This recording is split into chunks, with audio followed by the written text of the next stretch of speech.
ఈరోజు దేవుని వాక్యాన్ని ధ్యానించడానికి మత్తయి సువార్త 25వ అధ్యాయం మత్తయి సువార్త 25వ అధ్యాయం మొదటి 6 వచనాలు చదువుకుందాం. మత్తయి సువార్త 25వ అధ్యాయం మొదటి 6 వచనాలు నేను చదువుతున్నాను, దయచేసి గమనించండి. పరలోక రాజ్యము తమ దివిటీలు పట్టుకొని పెండ్లి కుమారుని ఎదుర్కొనుటకు బయలుదేరిన 10 మంది కన్యకలను పోలి ఉన్నది. వీరిలో 5 బుద్ధి లేనివారు, 5 బుద్ధి గలవారు. బుద్ధి లేనివారు తమ దివిటీలు పట్టుకొని తమతో కూడా నూనె తీసుకొని పోలేదు. బుద్ధి గలవారు తమ దివిటీలతో కూడా సిద్దెలలో నూనె తీసుకొని పోయారు. పెండ్లి కుమారుడు ఆలస్యము చేయగా వారందరూ కునికి నిద్రించుచుండరి. అర్ధరాత్రి వేళ ఇదిగో పెండ్లి కుమారుడు, అతన్ని ఎదుర్కొన రండి అను కేక వినబడెను. 6వ వచనం మరలా చదువుతున్నాను. అర్ధరాత్రి వేళ ఇదిగో పెండ్లి కుమారుడు, అతనిని ఎదుర్కొన రండి అను కేక వినబడెను.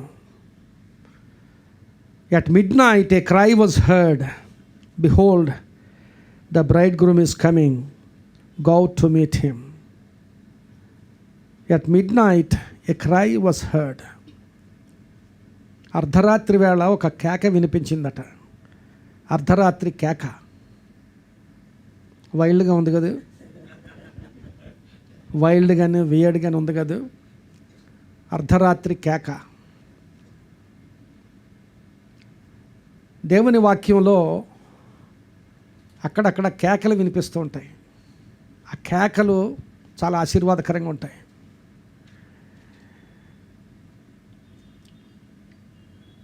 పాత నిబంధన కాలంలో ఇశ్రాయేలీయులు యెరికో పట్టణం మీదకి యుద్ధానికి వెళ్ళినప్పుడు 7 రోజులు ఆ పట్టణం ప్రాకారముల చుట్టూ తిరిగారు. 7వ రోజు ప్రాకారముల చుట్టూ తిరిగిన తర్వాత వాళ్ళు ఏం చేశారు? కేకలు వేశారు. వాళ్ళు కేకలు వేస్తే ఆ కేకలకు యెరికో ప్రాకారములు కూలిపోయాయని ఉంది. దేవునికి స్తోత్రం చెప్దాం, హల్లెలూయా.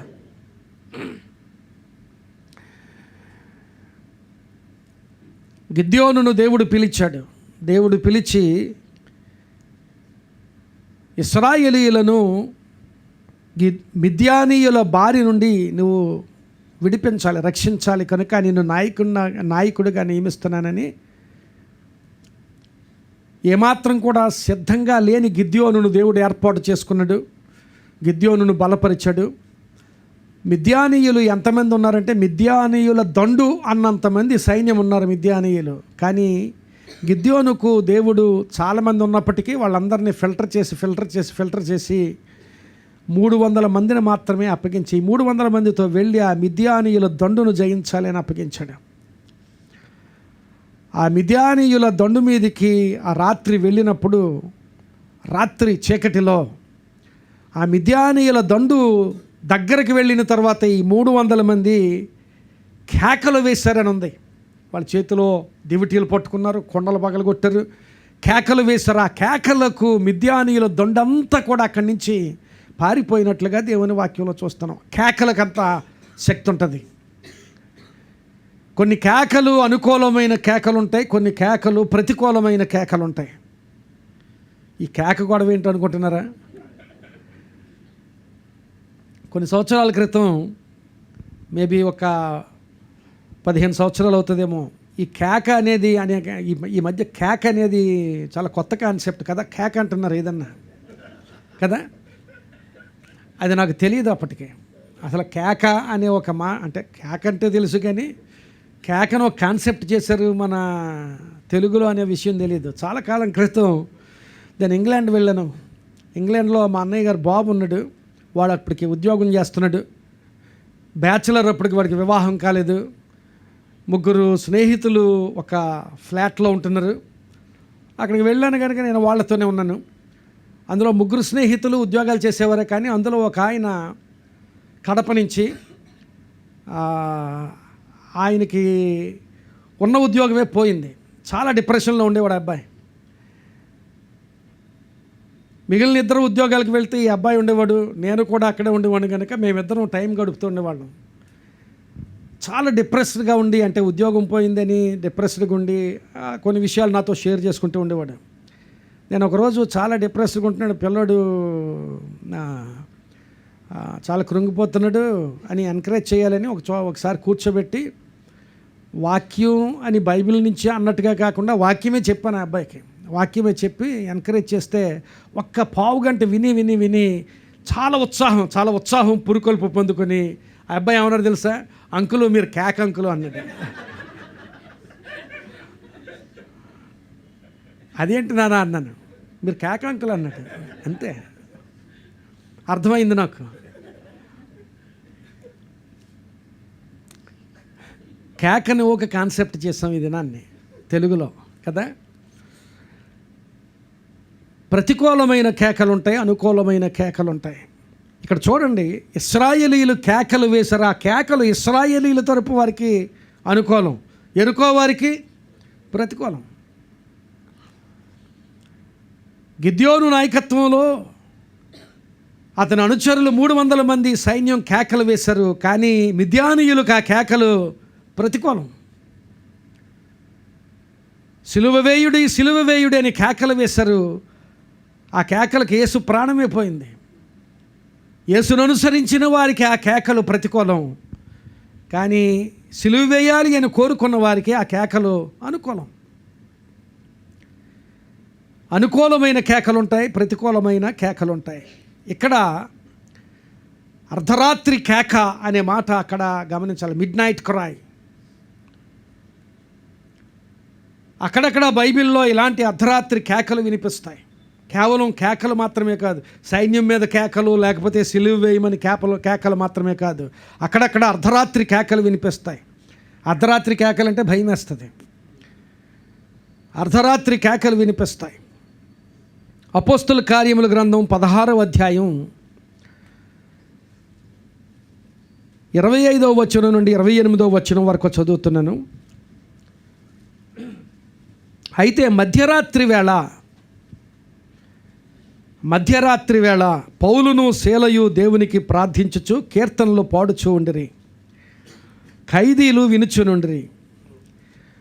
అప్పుడు అకస్మాత్తుగా మహాభూకంపము కలిగెను. చెరసాల పునాదులు అదిరెను. వెంటనే తలుపులన్నీ తెరుచుకొనెను. అందరి బంధకములు ఊడెను. అంతలో చెరసాల నాయకుడు మేలుకొని చెరసాల తలుపులన్నీ తెరచియుండుట చూచి ఖైదీలు పారిపోయిరనుకొని కత్తి దూసి తాను చంపుకొనబోయెను. అప్పుడు పౌలు, నీవు ఏ హానియు చేసుకొనవద్దు, మేమందరము ఇక్కడనే ఉన్నామని అందరం కలిసి చెప్దాం. బిగ్గరగా చెప్పెను. మేమందరము ఇక్కడనే ఉన్నామని బిగ్గరగా చెప్పెను. కేక వేశాడు పౌలు. ఏ టైంలో జరిగింది ఇది? మధ్యరాత్రి వేళ.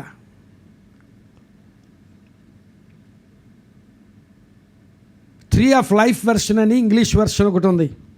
ఆ ఇంగ్లీష్ వెర్షన్లో ఆ 28వ వచనం, మేమందరము ఇక్కడే ఉన్నామని బిగ్గరగా చెప్పాను అనే మాట దగ్గర Paul cried out with a loud voice, saying, "Don't harm yourself. We're all here." మేమందరం ఇక్కడే ఉన్నామని Paul cried out. అర్ధరాత్రి వేళ పౌలు కేక. ప్రియులరా, కేకలు రకరకాలుగా ఉంటాయి, వివిధ రకాలుగా ఉంటాయి. కేకలు రకరకాలుగా అర్థమవుతాయి. సహాయం కొరకు వేసే కేక ఒకటి. ఇది సహాయం కొరకు వేసిన కేక కాదు, పౌలు కేక సహాయం అందించడానికి వేసిన కేక కదా. నీవే హానియు చేసుకొనవద్దు, మేమందరము ఇక్కడే ఉన్నామని సహాయం అందించడానికి వేసిన కేక పౌలు కేక. ఈ కేకను గురించి ఆలోచన చేస్తే, ఈ పౌలు వేసిన కేక, ఆ అర్ధరాత్రి వేళ పౌలు వేసిన కేక, ఆ కేకను మనం ఎనలైజ్ చేస్తే, ఆ కేకను మనం విశ్లేషిస్తే, మొట్టమొదటిగా ఆ కేక ఒక సాక్ష్యపు కేక. సాక్ష్యం ఉన్నది ఆ కేకలో. అంతకుముందు జరిగిన సంఘటన మనకు తెలుసు. పౌలు శీల అనే వారిని సువార్త అందిస్తున్నారని ఆ ఫిలిప్పీ పట్టణంలో చెరసాలలో పెట్టారు. ఆ పౌలు శీలలు చెరసాలలో బంధించబడి కాళ్లకు బొండలు బిగించరు, చేతులకు సంకెళ్ళు వేయబడ్డాయి, అసలు కదలడానికే వీలు లేని పరిస్థితి. అలాంటి పరిస్థితుల్లో అర్ధరాత్రి వేళ వారు దేవునికి పాడుచు ప్రార్థనలు చేస్తూ ఉన్నప్పుడు చెరసాల పునాదులు అదిరిపోయేంతగా భూకంపము కలిగింది. చెరసాల తలుపులన్నీ తెరుచుకొని పోయాయి. ఆ చెరసాల తలుపులన్నీ తెరుచుకున్నప్పుడు ఆ మధ్యరాత్రి వేళ అప్పటికి ఆ చెరసాల నాయకుడు నిద్రపోతున్నాడు. అక్కడ పారాడాక్స్ ఏంటంటే అందరూ నిద్రపోయినా ఆయన మెలకువగా ఉండాలి. అక్కడ చెరసాలలో అందరూ మెలకువగా ఉన్నారట, ఆయన నిద్రపోతున్నాడు కదా. అక్కడ చూడండి, మధ్యరాత్రి వేళ 16వ అధ్యాయం అపోస్తుల కార్యములు 25వ వచనం. మధ్యరాత్రి వేళ పౌలును శీలయు దేవునికి ప్రార్థించుచు కీర్తనలు పాడుచునుండిరి. ఖైదీలు వినిచుండరి. ఖైదీలు మెలకువగా ఉన్నారు, వింటున్నారు. వీళ్ళు పాడుతున్నారు, ప్రార్థనలు చేస్తున్నారు. అయితే చెరసాల నాయకుడు 27వ వచనంలో చెరసాల నాయకుడు మేలుకొని తలుపులు తెరుచుకున్న తర్వాత ఏమిటి భూకంపం వచ్చిన తర్వాత తలుపులు తెరుచుకున్న తర్వాత ఆయనకు అప్పుడు మేళకు వచ్చింది. చెరసాల నాయకుడు మేలుకొని చెరసాల తలుపులన్నీ తెరిచి ఉండట చూచి ఖైదీలు పారిపోయారనుకొని కత్తి దూసి తాను ఆత్మహత్య చేసుకోవాలనుకున్నాడు. అప్పుడు పౌలు అంటున్నాడు, అయ్యా మేమందరము ఇక్కడే ఉన్నాము. అది కేక. ఆ కేకలో ఒకానొక సందేశం ఏమిటంటే వీఆర్ ఆల్ హియర్, మేము పారిపోలేదయ్యా. సాధారణంగా చెరసాల తలుపులు తెరిచి ఉంటే ఏం చేస్తారు?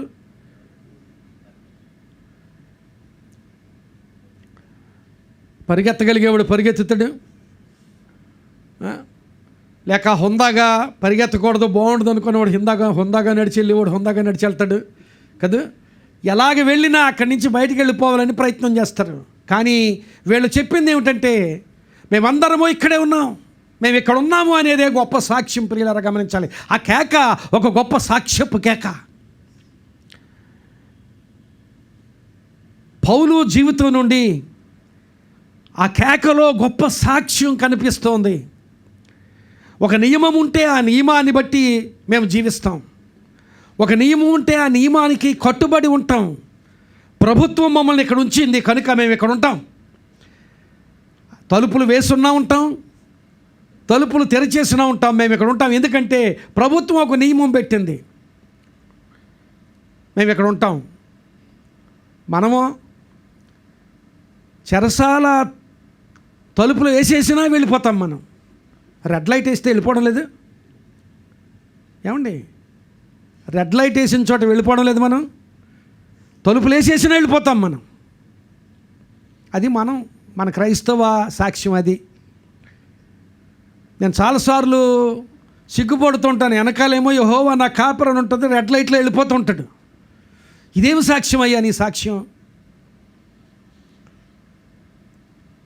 అర్ధరాత్రి అయినా నేను రెడ్ లైట్ దగ్గర ఆగుతాను, ఎవడో ఉండడు, జనసంచారం ఉండదు, రెడ్ లైట్ దగ్గర ఆగుతాను అంతే. ఒకడు వచ్చి వెనకాల ఆగి హార్న్ కొడతాడు, గ్రీన్ లైట్ వచ్చే వరకు ఆగు. వాడు విసిగిపోతూ ఉంటాడు. ఎవరో లేనప్పుడు, జనసంచారం లేనప్పుడు రెడ్ లైట్ దగ్గర ఆగాలి. క్రైస్తవ జీవితాల నుండి అలాంటి సాక్ష్యపు కేకలు వినిపించాలి.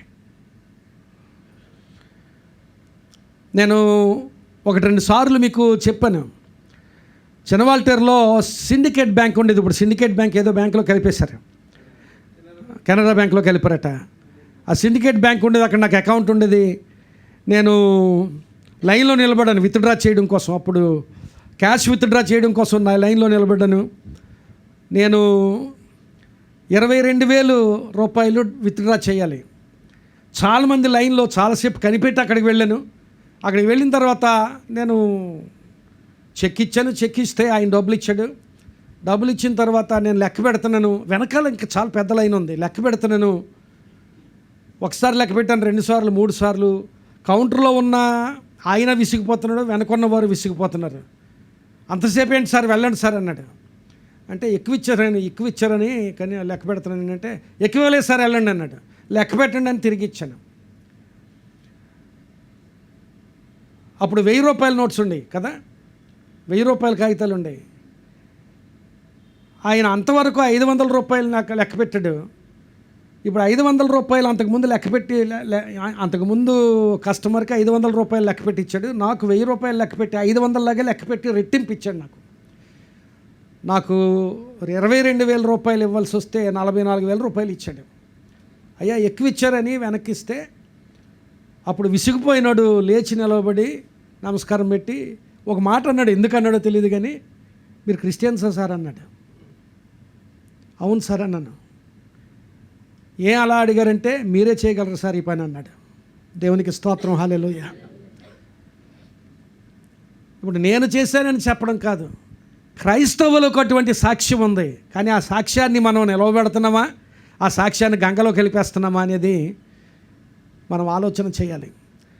ఇక్కడ పౌలు మేమందరము ఇక్కడే ఉన్నాము అనేది గొప్ప సాక్ష్యం. అది ఒకవేళ తలుపులు తెరుచుకున్నా, ప్రభుత్వం మమ్మల్ని ఇక్కడ ఉంచింది కనుక మేము ఇక్కడే ఉంటాం, తలుపులు తెరుచుకున్నా మేము పోము అనేది గొప్ప సాక్ష్యం. సాక్ష్యపు కేకలు మన జీవితాల నుంచి వినబడాలి. ప్రియులారా గమనించాలి, సాక్ష్యం అంటే ఏదో దేవుడు నా జీవితంలో మేలు చేశాడు అనేది అదే చెప్తాం సాక్ష్యం అంటేనే. కానీ మన జీవితాలు దేవుని కోసం వెలిగించబడుతున్న జీవితాలు, మన జీవితాలు దేవుని కొరకు నిలవబడే జీవితాలు, దేవుని వాక్యానుసారంగా బ్రతికే జీవితాలు అనే సాక్ష్యం మనం ఆయా సమయాల్లో అవసరమైనప్పుడు, ఇప్పుడు అవసరమైనప్పుడు ఎలా చెప్పానో అలా అవసరమైనప్పుడు చెప్పాలి. చెప్పకపోయినా మన జీవితాల నుంచి ఆ సాక్ష్యాలు బయలు వెళుతూ ఉండాలి. కొన్నిసార్లు సాక్ష్యం చెప్పనక్కర్లేదు, నీవు నిలవబడమే సాక్ష్యం. లాజరు చనిపోయిన తర్వాత యేసుక్రీస్తు ప్రభు అక్కడికి వెళ్ళి లాజర్ను మృతుడిగా ఉన్నప్పుడు లేపాడు. లేపిన తర్వాత అధ్యాయంలో, యోహాను సువార్త 12వ అధ్యాయంలో ఆ లాజరు ఇంటిలో విందు చేశారు. మరియ మార్త లాజరు విందు చేశారు. మరియ మార్తలు ఆ పరిచర్యలో ఉన్నారు. లాజరు మాత్రం యేసుక్రీస్తు ప్రభు ప్రక్కనే విందులో కూర్చున్నాడట. అసలు లాజరు సాక్ష్యం చెప్పనక్కర్లేదు, చెప్పాలా? లాజరు సాక్ష్యం చెప్పాలా?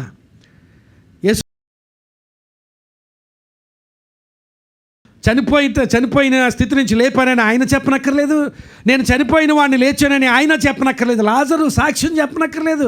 అక్కడ లాజరు జీవితమే సాక్ష్యం. ఆ సాక్ష్యం చిన్నదిగా కాదు, ఆ సాక్ష్యం ఎప్పుడు కేకలాగే ఉంటుంది. ఆ సాక్ష్యం మామూలుగా ఉండదు. ప్రియులారా గమనించాలి, మనం కేకలు వేయనక్కర్లేదు. మన బ్రతుకు దేవుని కోసం బ్రతికితే మన బ్రతుకే ఒక కేక, మన బ్రతుకే ఒక సాక్ష్యపు కేక. యేసుక్రీస్తు ప్రభు మరణించి తిరిగి లేచి ఆరోహణమైపోతూ ఆయన వెళ్ళిపోతూ ఒక మాట చెప్పాడు. అపోస్తుల కార్యంలో 1వ అధ్యాయం 8వ వచనంలో, ఇదిగో పరిశుద్ధాత్మను నేను పంపించబోతున్నాను, ఆ పరిశుద్ధాత్మ మీ మీదకి వచ్చినప్పుడు మీరు శక్తి పొందుతారు. మీరు శక్తి పొందినప్పుడు మీరు యెరూషలేములోను, యూదయలోను, సమరయలోను, భూదిగంతముల వరకు నాకు సాక్షులై ఉంటారన్నాడు. సాక్షులుగా ఉండాలి, క్రైస్తవులు సాక్షులుగా ఉండాలి. ప్రియమైన విశ్వాసి, ఈ దినాన్ని నీ జీవితం నుండి ఎలాంటి సాక్ష్యం బయలు వెళ్తుంది? నువ్వు చెప్పే సాక్ష్యం కాదు, నీ జీవితం నుంచి సాక్ష్యం బయలు వెళ్ళాలి. చెప్పే సాక్ష్యం ఎంతైనా చెప్పొచ్చు, నేను అంత గొప్పవాడిని ఇంత గొప్పవాడిని అని నేను చెప్పగలను. కానీ నా జీవితం నుంచి సాక్ష్యం బయలుపరచబడాలి. నేను మాట్లాడకుండానే నా జీవితం నుంచి సాక్ష్యం లోకం చూడాలి. ఆ సాక్ష్యం కేకలాగా వినిపించాలి సమాజానికి, సంఘానికి. అలాంటి సాక్షులుగా ఉండాలి. ప్రియులారా గమనించాలి, అక్కడ శిష్యులతో మాట్లాడుతున్నాడు యేసుక్రీస్తు ప్రభు. నేను వెళ్ళిపోతున్నాను, పరిశుద్ధాత్మను పంపిస్తాను, మీరు నాకు సాక్షులై ఉండాలి ఈ లోకంలో అని చెప్పాడు. ఆ తర్వాత అధ్యాయంలోనే ఈ శిష్యులందరూ కూడా మేడగదిలో ఉన్నప్పుడు 120 మంది, 12 మంది అపోస్తులు, మిగిలిన శిష్యులు కొంతమంది, 120 మంది అక్కడ పరిశుద్ధాత్మతో నింపబడ్డారు. పరిశుద్ధాత్మతో నింపబడి చాలా భాషలతో మాట్లాడారు వాళ్ళు.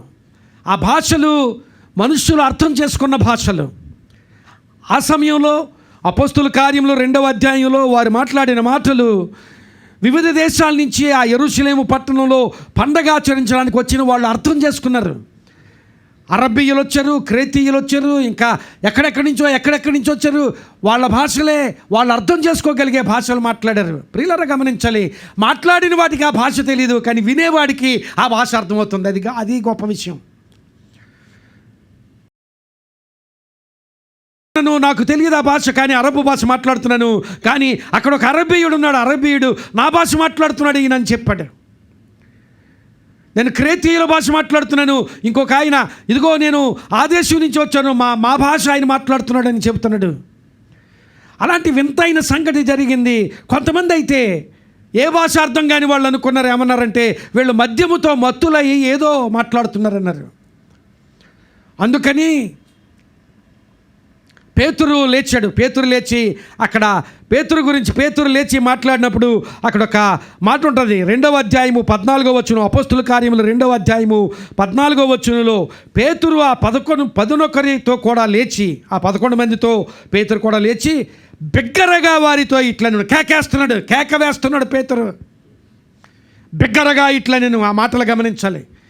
పేతురు కూడా కేక వేస్తున్నాడు బిగ్గరగా ఇట్లా నేను, యోదయ మనుష్యులారా, యెరూషలేములో కాపురమున్న సమస్త జనులారా, ఇది మీకు తెలియగాక చెవియొగ్గి నా మాటలు వినుడి అని చెప్పి అక్కడ జరిగిన కార్యాన్ని ఇది దేవుని కార్యమని వారి చేత ఒప్పింప చేయడానికి గమనించాలి. చాలా విషయాలు చెప్పాడు. యేసుక్రీస్తు ప్రభు ఈ లోకంలో ఆయన పరిచర్య చేసిన సంగతులు చెప్పాడు. యేసుక్రీస్తు ప్రభు ఈ లోకంలో ఆయన చేసిన కార్యాల గురించి చెప్పాడు. అధ్యాయం అంతా చదివితే, ఆ తర్వాత వచనాలన్నీ చదివితే, ఆ తర్వాత యేసుక్రీస్తు ప్రభు సిలువ వేయబడడం గురించి చెప్పాడు. ఆ తర్వాత యేసుక్రీస్తు ప్రభు సిలువ వేయబడినప్పటికీ కూడా దేవుడు ఆయనను మరణం నుంచి ఎలా లేపాడో చెప్పాడు. అలా చెప్పి ఆయన మరణం నుంచి లేపబడడానికి మేము సాక్షులము అని చెప్పాడు. 2వ అధ్యాయం 32వ వచనానికి వచ్చేసరికి, నేను ఇప్పుడు చెప్పిన సంగతులన్నీ చెప్పిన తర్వాత 32వ వచనానికి వచ్చేసరికి, ఈ యేసును దేవుడు లేపెను, దీనికి మేమందరము సాక్షులము. దేవునికి స్తోత్రం చెప్దాం. హల్లెలూయా, హల్లెలూయా. ప్రియులారా గమనించాలి, సాక్షులము, మేము సాక్షులం. మేము చెప్పే విషయాలు అని చెబుతున్న విషయాలు కాదు, మేము అనుభవించి చెబుతున్నాం. మేము సాక్షులమని చెబుతున్నాడు, మేము అనుభవించి చెబుతున్నాం. ప్రియులారా గమనించాలి, సాక్ష్యాలు అనుభవం నుంచి రావాలి, సాక్ష్యాలు. ఈ పేతురే తాను రాసిన పత్రిక 2వ పత్రికలో ఒక మాట అంటాడు. పేతురు 2వ పత్రిక 1వ అధ్యాయము 2-3 వచనాలు చూస్తే అక్కడ పేతురు అంటాడు, తన మహిమను బట్టి గుణాతిశయమును బట్టి మనలను పిలిచిన వాని గూర్చిన అనుభవ జ్ఞానము మూలముగా ఆయన జీవమునకును భక్తికిని కావలసిన వాటన్నిటినీ మనకు దయచేయుచున్నందున దేవుని గూర్చినట్టు మన ప్రభువైన యేసును గూర్చినట్టునైనా అనుభవ జ్ఞానము వలన మీకు కృపయు సమాధానము విస్తరించునుగాక. గమనించాలి, మనలను పిలిచిన వాని గూర్చిన అనుభవ జ్ఞానం. అలాగే యేసును 3వ వచనంలో యేసును గూర్చినట్టు అయిన అనుభవ జ్ఞానం. ప్రియులను గమనించాలి, పేతురు అక్కడ చెప్పిన మాటంతా కూడా అనుభవం నుంచి చెప్పిన మాటలు. అందుకనే అనుభవ జ్ఞానము అంటున్నాడు. మనం అనుభవించాలి, యేసును అనుభవించాలి. యేసును గురించి తెలుసుకుని వెళ్ళిపోవడం కాదు. యేసును గురించి తెలిసిన వాళ్ళు చాలామంది ఉంటారు, కానీ యేసునే తెలుసుకున్న వాళ్ళు కొంతమంది మాత్రమే ఉంటారు. యేసును గురించి తెలిసిన వాళ్ళు చాలామంది ఉన్నారు ఈ లోకంలో. యేసునందు విశ్వసించకుండా యేసును గురించి తెలుసుకున్న వాళ్ళు చాలామంది ఉన్నారు. యేసునే తెలుసుకున్నవాడు యేసును అనుభవిస్తాడు, యేసును అనుభవించి మాట్లాడుతున్న మాటలు. అందుకనే దీనికి మేము సాక్షులము. సాక్ష్యం ఎక్కడి నుంచి వస్తుందంటే అనుభవం నుంచి వస్తుంది. ప్రియులారా గమనించాలి, అనుభవం లేకుండా సాక్ష్యం రాదు. You cannot be a witness or you cannot testify unless you experience something. ఏదైనా నువ్వు అనుభవిస్తేనే కానీ నీవు సాక్ష్యం చెప్పలేవు. అనుభవ జ్ఞానం. అందుకనే పేతురు యోహాను సువార్త ప్రకటిస్తుంటే మీరు ఈ నామాన్ని ప్రకటించకూడదని కొంతమంది ఆ యూదుల పెద్దలు వారిని పట్టుకుని వారిని నిలదీస్తే ఏమన్నారో తెలుసా? మేము కన్న వాటిని విన్న వాటిని చెప్పకుండా ఉండలేము అని చెప్పారు. మేము విన్నాం, మేము ఎక్కడో జరిగిందట అన్నట్లుగా కాదు, మేము చూసాం కళ్ళారా, మేము విన్నాం చెవులారా, మేము కన్న వాటిని విన్న వాటిని చెప్పకుండా మేము మన మన క్రైస్తవ విశ్వాస జీవితంలో నుంచి అనుభవ సాక్ష్యము నిరంతరము బయలు వెళుతూ ఉండాలి. సాక్ష్యపు కేక మనందరి జీవితాల నుంచి వినబడాలి. అలాంటి సాక్ష్యపు కేకలు వినబడుతున్నప్పుడు అనేక మంది దేవుని ప్రేమను తెలుసుకుంటారు. అనేక మందికి నీవు ఆశీర్వాదకరంగా ఉంటావు. ఎప్పుడు నేనేదో ఒకటి పొందుకోవాలి, నేను ఏదో ఆశీర్వాదం పొందుకోవాలి అని మాత్రమే కాదు, ఇస్తాడు దేవుడు నీకు అవసరమైనవి. కానీ అంతకంటే మించి నేను అనేక మందికి సాక్షిగా ఉండాలి. ఎందుకంటే ప్రభువు చెప్పింది ఏమిటంటే మనందరము సాక్షులంగా ఉండాలి. We need to be witnesses unto him. ఆయనకు మనం సాక్షులుగా ఉండాలి. యేసుక్రీస్తు ప్రభు చెప్పింది మీరు నాకు సాక్షులై ఉంటారు అని.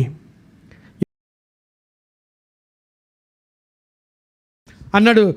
మొదటి పత్రిక మొదటి 2 వచనాలు చూస్తే జీవవాక్యమును గూర్చినది ఆది నుండి ఏది ఉండెనో, మేము ఏది వింటిమో, ఏది కన్నులారా చూచితిమో, ఏది నిదానించి కనుగొంటిమో, మా చేతులు దేని తాకి చూచినో అది మీకు తెలియచేస్తున్నాం. మేము తెలియచేస్తున్నది అట అనే అనుభవం కాదు, మేము అనుభవించి. ఏమన్నారో చూడండి. ఆది నుండి ఏది ఉండెనో, మేము ఏది వింటిమో, కన్నులారా ఏది చూచితిమో, ఏది నిదానించి కనుగొంటిమో, మా చేతులు దేనిని తాకి చూచినో అది మీకు తెలియచేయుచున్నాము. ఆ జీవము ప్రత్యక్షమాయను, తండ్రి యొద్ద ఉండి మాకు ప్రత్యక్షమైన నిత్య జీవమును మేము చూచి ఆ జీవమును గురించి సాక్ష్యమిచ్చుచున్నాము అన్నాడు. సాక్ష్యమిస్తున్నాం ఎందుకంటే మేము చూసాం, మేము విన్నాం, మేము తాకాం, మేము అనుభవించాం, మేము నిదానించి కనుగొన్నాం. అనుభవించిన వాడు సాక్ష్యం ఇవ్వగలడు. సాక్ష్యం ఇవ్వలేకపోతున్నామంటే ఒక సవాలు మీ ముందు ఉంచుతున్నాను. సాక్ష్యం ఇవ్వలేకపోతున్నామంటే అనుభవంలోనికి రాలేదేమో. అసలు అనుభవించగలుగుతున్నావా యేసును?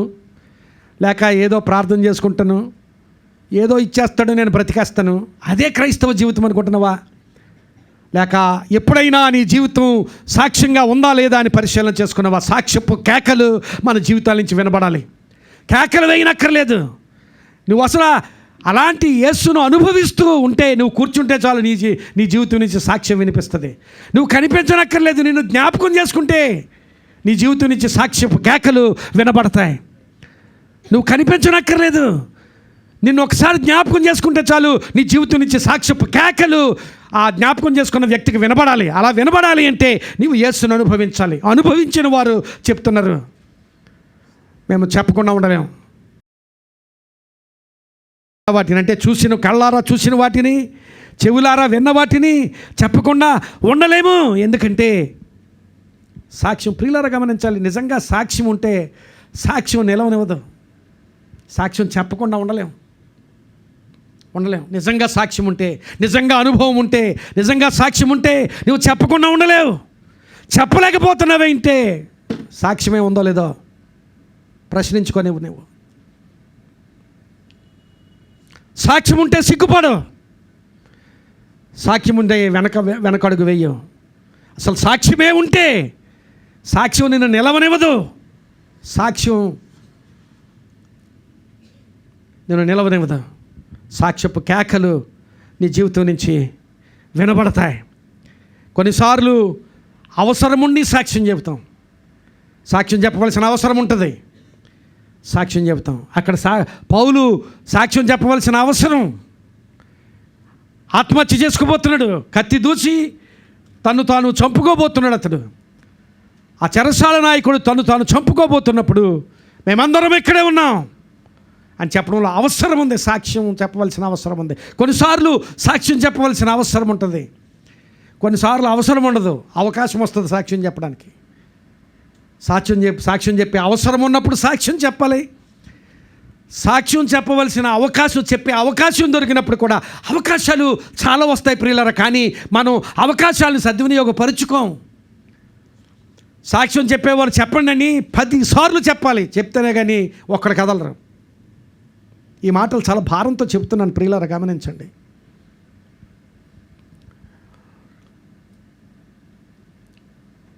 సాక్ష్యము కేకలు వేయాలి. అవసరం ఉన్నప్పుడు అవసరం నుంచి సాక్ష్యం, అవకాశం ఉన్నప్పుడు అవకాశం కొలది సాక్ష్యం, ఆ సాక్ష్యం కూడా అనుభవం నుంచి రావాలి.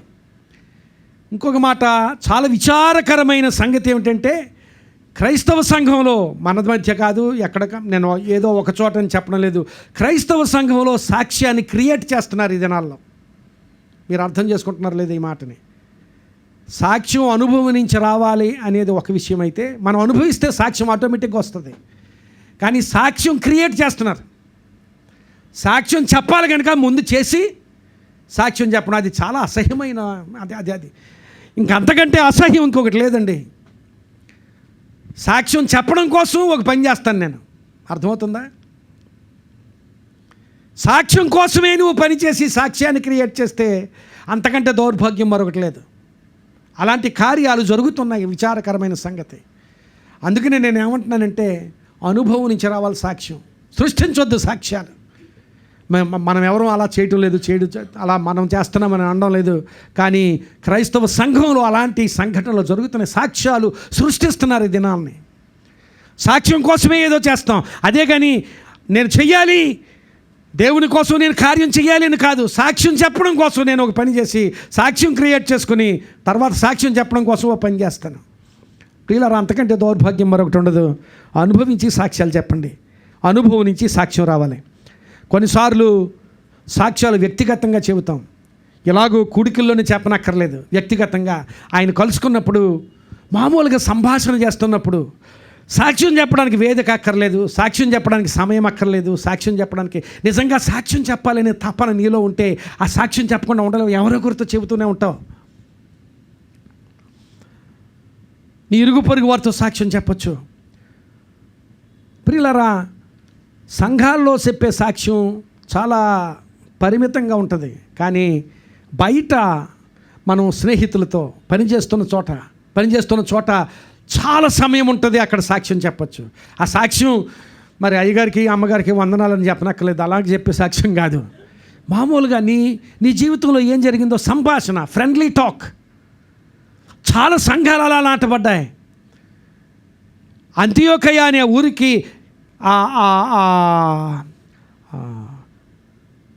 సంఘంలో జరిగిన హింస వలన చెదిరిపోయి కొంతమంది పారిపోయి ఆ ఊరు వెళ్ళారు.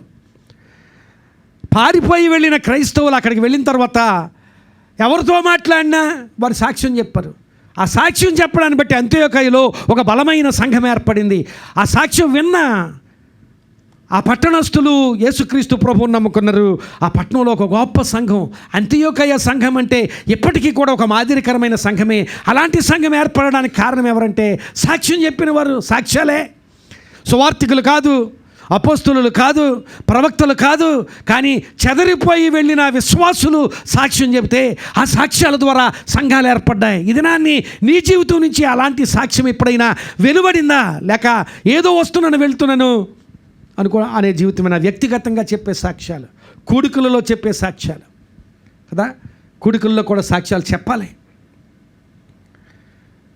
దేవుడు చేసిన కార్యాలు సాక్ష్యాలుగా చెప్పాలి. అలాగే నీ జీవితంలో అనుభవం, నువ్వేం అనుభవించావో ఆ అనుభవం నుంచి సాక్ష్యం చెప్పాలి. వ్యక్తిగతంగా సాక్ష్యం చెప్పచ్చు, కూడికల్లో సాక్ష్యాలు చెప్పచ్చు, జీవితం నుండి సాక్ష్యాలు చెప్పచ్చు. అలా సాక్ష్యాలు చెప్పి ఆ సాక్ష్యపు కేకలు మన జీవితాల నుంచి వెలువడితే ఆ సాక్ష్యపు కేకల వలన అనేక మంది దేవుని ప్రేమను తెలుసుకుంటారు. అనేక మంది దేవుని ప్రేమను ఎరిగిన వారు ఆ ప్రేమను తెలుసుకుంటే నీ జీవితం ధన్యం. ఒక్క వ్యక్తి అలాగూ ప్రభు ప్రేమలోనికి నడిపించబడితే నీ జీవితం ద్వారా చెప్పగలుగుతున్నావా? ఒకవేళ ఇంతవరకు చెప్పకపోతే మొదలు పెట్టండి. దేవుడు నీతో మాట్లాడుతున్నాడు. నువ్వు పనిచేస్తున్న స్థలంలో నీ ఫ్రెండ్స్ ఉంటారు, కోలీగ్స్ ఉంటారు. ఇదిగో నేను ఇలా ఉండే స్థితిలో ఉన్నాను, దేవుడు నాకు జీవితంలో ఇలాంటి కార్యం చేశాడు, నేను ప్రార్థన చేసుకుని ఇలాంటి కార్యం చేశాడు, నేను నమ్మాను ఇలాంటి కార్యం చేశాడు దేవుడు. సాక్ష్యాలు చెప్పండి. ఆ సాక్ష్యాల ద్వారా అనేక మంది పట్టబడతారు. ఆయన అన్నాడట పౌలు ఆ కేకలో, మేమందరము ఇక్కడే ఉన్నాం, సాక్ష్యపు కేక వినిపించాడు. తర్వాత ఇంకొక మాట అన్నాడు పౌలు, నీవేమీ హాని చేసుకొనవద్దు, అది రక్షణ కేక. నీవే హాని చేసుకోవద్దు. చనిపోబోతున్నాడు అతను, ఆత్మహత్య చేసుకోబోతున్నాడు. ఆత్మహత్య చేసుకోబోతున్న వ్యక్తితో నీవు ఏ హానియో చేసుకొనవద్దు అని చెప్పడమే ఒక రక్షణ. ఆయా సమయాల్లో రక్షణ కొరకు కేకలు వినిపిస్తాయి. రక్షించండి రక్షించండి అని కేకలు వినిపిస్తాయి. ఒకసారి నేను చదువుకుంటున్న దినాల్లో ఇక్కడ శాతవాహన హాస్టల్ ఉంది యూనివర్సిటీ తెలిసిన వాళ్ళకు ఉంటారు. నేను వేరే చోట నుంచి ఆ హాస్టల్కి ఎవరో ఫ్రెండ్ని కలవడానికి వెళ్తే మా హాస్టల్లో పనిచేసే ఒక మెస్లో పనిచేసే బాయ్, వాడు చాలా సన్నిహితంగా ఉండేవాడు మాతో. వాడు అక్కడ ఆత్మహత్య చేసుకోవడానికి కిచెన్లో కిరోసిన్ వేసుకుని నిప్పు పెట్టుకున్నాడు, కాలిపోతున్నాడు. చనిపోవాలని మంట పెట్టుకున్నాడు, కాలిపోతూ అంత దూరం నుంచి ఏదేంటి మంట వస్తుంది నేను అప్పుడే ఎంటర్ అయ్యాను. ఎవరు చూడలేదు. నేను ఇలాగ హాస్టల్లోకి ఎంటర్ అయిన మెస్ దగ్గర మంట వస్తుంది. ఆ మంట ఏమిటని చూస్తే మనిషి కాలిపోతున్నాడు. ఎవడు ఆ మంటలో వాళ్ళు ఎవరో తెలియలేదు. దివాకర్ సార్ అని నడుస్తున్నాడు ఆ మంటలో ఉన్నవాడు. ఎవడు వీడంటే పరిగెత్తుకుంటూ వచ్చాడు.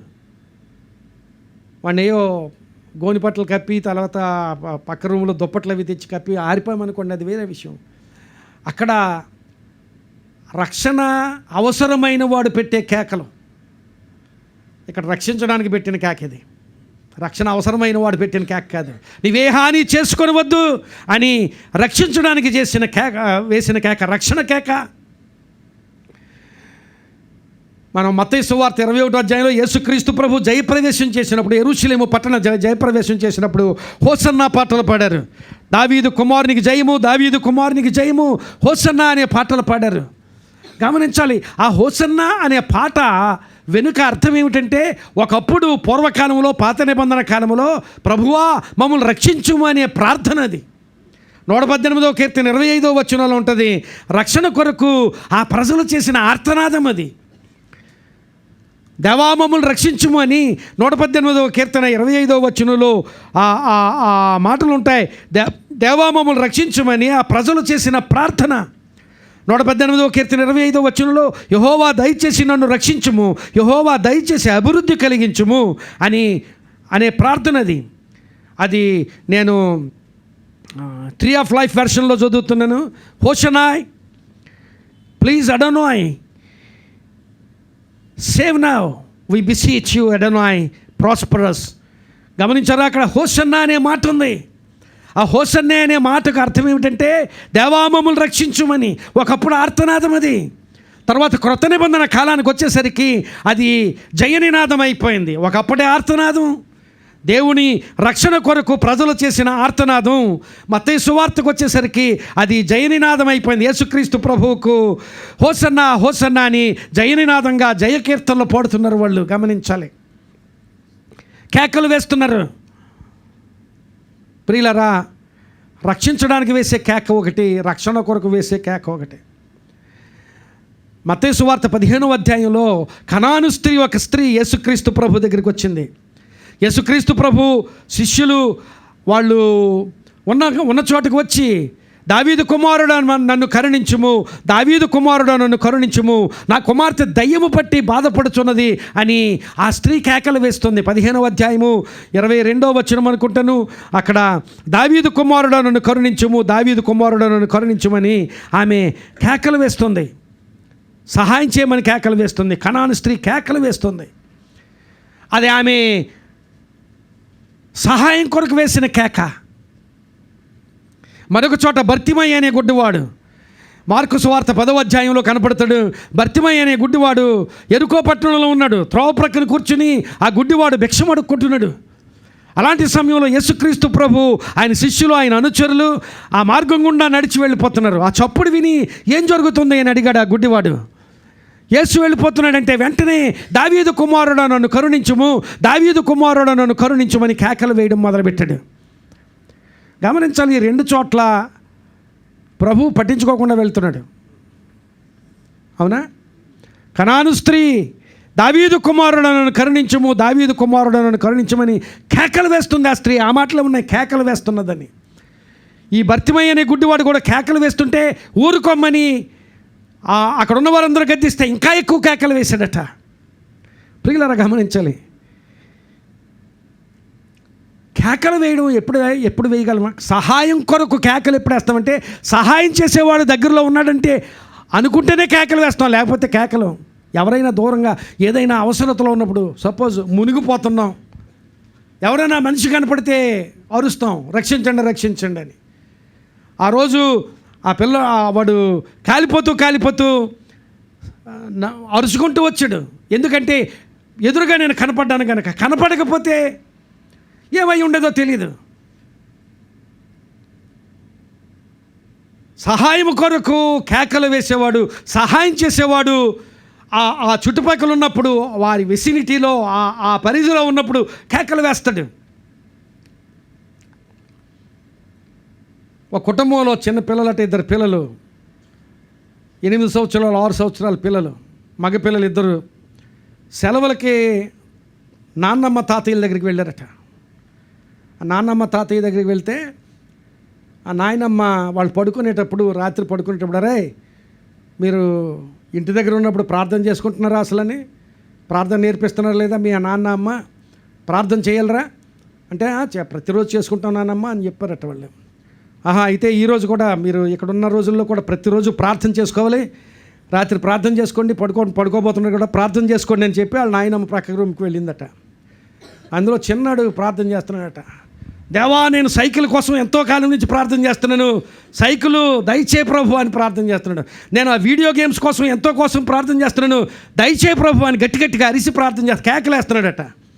వాడు పెద్దవాడు అన్నాడట, ఒరే దేవుడు చెవిటాడు అట, దేవుడికి ఏమైనా చెవిడు ఉందా ఏమిటి అంత గట్టిగా వస్తున్నావు అంటే, వీడు చిన్నవాడు అన్నాడట, ఒరే పిచ్చోడు, ఆ దేవుడు చెవిటోడు కాదు, నాన్నమ్మ చెవిటిదిరా అన్నాడట.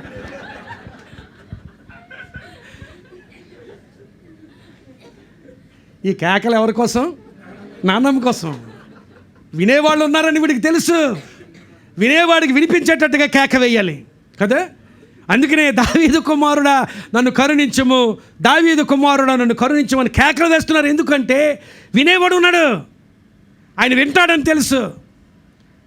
వినేవాడు ఉన్నాడు కనుక కేకలు వేస్తున్నారు, దావీదు కుమారుడా నన్ను కరుణించము. గమనించాలి, ఆ 2 ఉదంతాల్లో కూడా ఒకరు అసలు ఇశ్రాయేలు స్త్రీ కాదు, ఆమె ఆ స్త్రీ అయినప్పటికీ దావీదు కుమారుడిగా ఆయన గుర్తించింది. అది గొప్ప విషయం.